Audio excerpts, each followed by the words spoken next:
श्री गणेश जय हो गुरुजी महाराज। क्या आप जानते हैं कि राहुल गांधी जी की कुंडली में वो कौन सा सीक्रेट ब्लॉक है जो उन्हें कुर्सी के दरवाजे तक लेकर तो जाता है हर बार, बट फिर आखिरी में पीछे खींच लेता है। ज्योतिष कहता है कि विक्रम बिना ना राजा होए। इसका मतलब है कि बिना सूर्य के तेज के कोई राजा नहीं बन सकता। और राहुल जी की कुंडली में सूर्य और शनि की एक ऐसी दुर्लभ स्थिति है जो उन्हें भारत का सबसे बड़ा पॉलिटिकल चाणक्य बना सकती है। तो क्या यही स्थिति उन्हें पीएम भी बना सकती है? चलिए देखते हैं। शुरुआत करते हैं सूर्य से, जो सत्ता और शासन का कारक है। अब देखिए, राहुल जी की लग्न कुंडली में सूर्य 8वें भाव का स्वामी यानी अष्टमेश होकर 6वें भाव में है, जो एक हर्ष विपरीत राजयोग बनाता है। इस राजयोग में व्यक्ति भारी संघर्ष और विरोध के बाद सत्ता के करीब आता तो है, मगर हमेशा दूसरों की बर्बादी या गलती से ही ऊपर उठ पाता है। इसके अलावा जब तक सूर्य का सीधा सीधा संबंध 10वें यानी सत्ता या 11वें यानी कि लाभ के भाव से नहीं होता, तो ये व्यक्ति को ऊंचे पद में पहुंचने में काफी देरी दिखाता है। अब इनकी ही जो दशमांश कुंडली है उसमें भी सूर्य जो है वो दिग्बली नहीं है, मतलब पहले या 10वें भाव में नहीं है। ऐसी स्थिति में ये जो व्यक्ति है या तो गठबंधन यानी अलायंस करेगा आगे जाने के लिए, या फिर विपक्ष में ही बैठा रहेगा। अब इसके अलावा पीएम बनने के लिए जनता का समर्थन चाहिए, और ये देता है शनि। तो राहुल जी की कुंडली में लग्न कुंडली में शनि जो है वो लग्नेश है, और यहाँ लग्नेश का मजबूत होना बहुत ज़रूरी है। मगर इनकी लग्न कुंडली में शनि मेष राशि में 4थे भाव में है। हो क्या गया कि शनि यहाँ पे नीच के हो गए और मृत अवस्था में है, और 4था भाव काहे का है? जनता का। इसका मतलब है कि जनता का सपोर्ट मिलने में असंभव या देरी, बहुत ज़्यादा देरी हो सकती है, या तो फिर ये समर्थन मिलना असंभव हो जाता है। इसके अलावा इनकी नवांश कुंडली में सूर्य की राशि में शनि है, तो ऐसे में तो ये व्यक्ति जो है खुद ही सत्ता के प्रति बहुत अधिक डेस्परेट नहीं होता।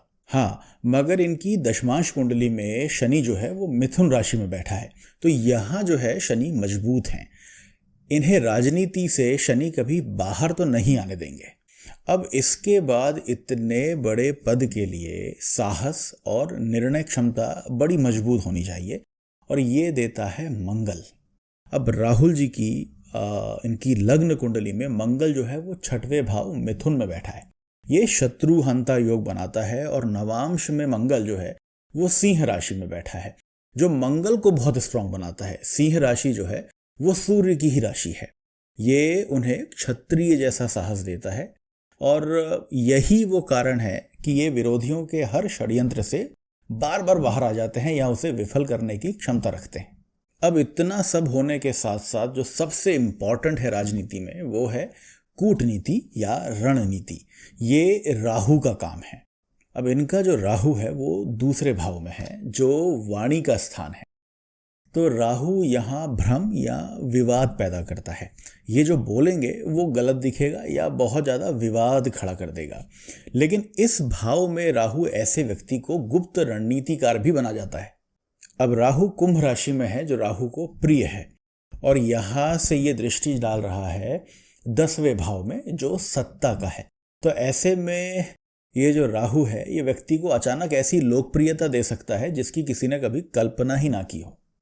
अब इन्हीं की नवांश कुंडली में राहु तुला राशि में है, और तुला का राहु गठबंधन का कारक होता है। ये अकेले आगे नहीं बढ़ने देता, आदमी को ऐसी स्थिति में ला करके खड़ा कर देगा तुला का राहु, जिसके कारण उसे किसी न किसी के साथ हाथ जरूर मिलाना पड़ेगा आगे बढ़ने के लिए।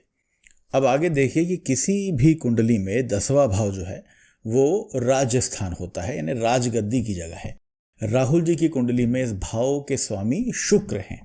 अब देखिए, जब 10वें घर का स्वामी जो यहाँ पे शुक्र है वो उठकर 7वें घर जो कि पार्टनरशिप या पब्लिक में है वहां चले जाता है, तो इसे कर्म सप्तम संबंध कहते हैं।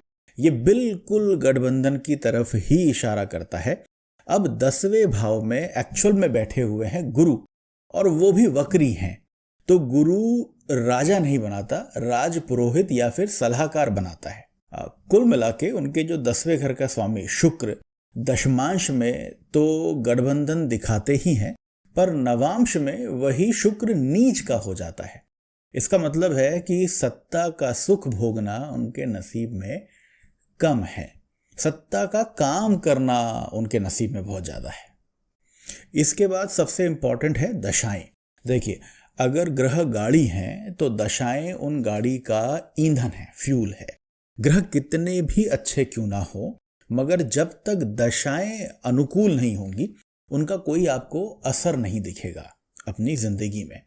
तो 2029 के इलेक्शंस जो अप्रैल और मई में है, उसके समय इनकी मंगल की महादशा में चंद्र की अंतरदशा और राहु और गुरु की प्रत्यांतर दशा होगी। यानी अप्रैल में मेरे ख्याल से राहु की होगी और मई आते आते वो गुरु की हो जाएगी। तो मंगल इन्हें लड़ने की पूरी ताकत देगा, लेकिन नीच का चंद्रमा जीत के करीब पहुंच के भी जीतने नहीं देगा। और राहु जो है वो लास्ट मोमेंट में कोई ना कोई ऐसी कंट्रोवर्सी या कंफ्यूजन खड़ा करेगा जिससे बहुत ज्यादा इशू खड़ा हो जाएगा। और दोस्तों, मुझे इनकी कुंडली में एक और चीज दिखती है और वो है बुध। देखिए, पीएम बनने के लिए, प्रधानमंत्री बनने के लिए एक शार्प, कैलकुलेटिव और डिप्लोमेटिक वाणी चाहिए होती है, और वाणी का कारक है बुध, जो इनकी कुंडली में फिर से वक्री है। अब वक्री बुध हमेशा गलत जगह पे गलत स्टेटमेंट्स निकलवाएगा। इनफैक्ट मुझे ऐसा लगता है कि 2026 में भी यही वक्री बुध इनके लिए कानूनी रुकावट पैदा कर रहा था या कर रहा है। अब आप देखिए, नीच का शनि, चंद्रमा और शुक्र, वक्री गुरु और बुध और मंगल चंद्रमा की दशा, ये सब तो यही बोल रहे हैं कि राहुल गांधी पीएम बनने के करीब तो पहुंचेंगे लेकिन बनेंगे नहीं। पहले तो इन्हें गठबंधन करना ही पड़ेगा, और अगर ये गठबंधन से ऊपर आ भी गए तो सलाहकार या किंग मेकर बनेंगे, लेकिन किंग नहीं। देखिए, राहुल गांधी जी की कुंडली ये साफ दिखाती है कि 2029 में उनके लिए अभी नहीं तो कभी नहीं वाली स्थिति होगी। मंगल उन्हें योद्धा बनाकर मैदान में उतारेगा तो सही, पर नीच का शनि और चंद्रमा उन्हें एब्सोल्यूट पावर से दूर रखेगा। उम्मीद है कि आपको ये वीडियो अच्छा लगा होगा। मैं जल्द ही मिलूंगा आपसे अगले वीडियो में एक नए टॉपिक के साथ। तब तक के लिए नमस्कार।